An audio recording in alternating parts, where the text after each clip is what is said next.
Now we've got some wonderful guests with us and they'll be joining us throughout the entire program.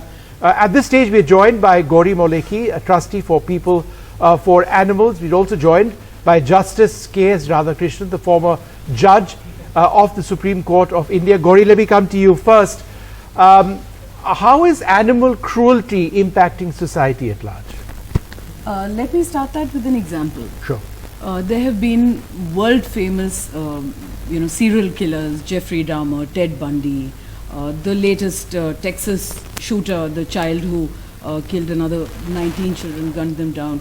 They all started their criminal career by being cruel to animals. Right. They, as children, were never told that it's incorrect to kick a dog or to poke the eye out of a kitten, and continued to test their boundaries till they started harming children, harming people. Sure. Now, acts of cruelty are actually symptomatic of deep mental disturbance. We have established that repeatedly through several researches. In fact, it's proven that 100% of sexual offenders in Australia who were researched were all criminal offenders of animal abuse as well. Closer to India, in India here in Hauz Khas, a man was seen killing puppies with a penknife, and later was discovered that he was doing the same thing to his girlfriend. Now, we have to, in order to stop people from being abusive to humans, start making animal crime a punishable offense, and the law being a deterrent to such offenses. Right. Currently, we have very weak laws which are not really being a deterrent, but we also have to understand that children who are abusive to animals basically come from families where there is a pecking order of abuse. Sometimes, for instance, a Hyderabad case where children were burning puppies alive were found to be abused by their parents when they were taken before a juvenile justice court. So we need to recognize animal crime as a symptom of sickness in society.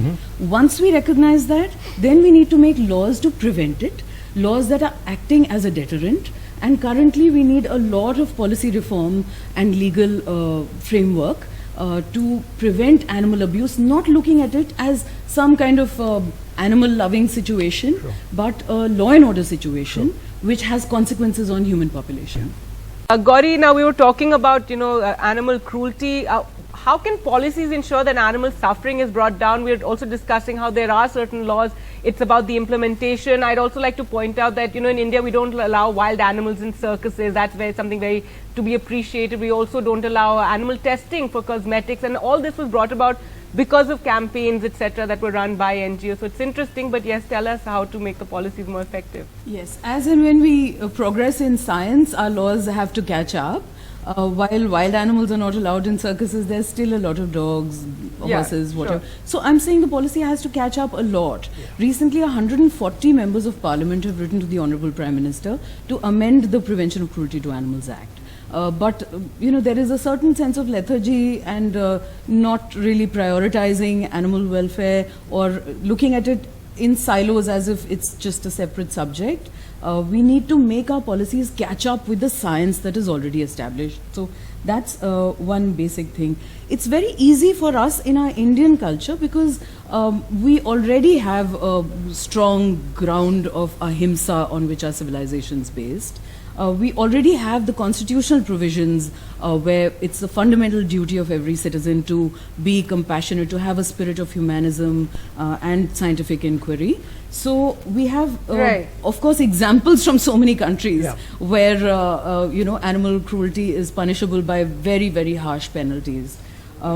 I would like to add here that unless there is good budgetary allocation from the central and state governments, whatever policies we make will remain unenforced. We also need a departmental infrastructure. Like the Animal Welfare Board of India exists at the central level, we need a state animal welfare board at the state level and the SPCAs at district level, like we have in other departments. So where everyone policies needs to work together, authorities, communities, NGOs, etc., all coming together. Thank you so much, Gauri, for joining us on the program.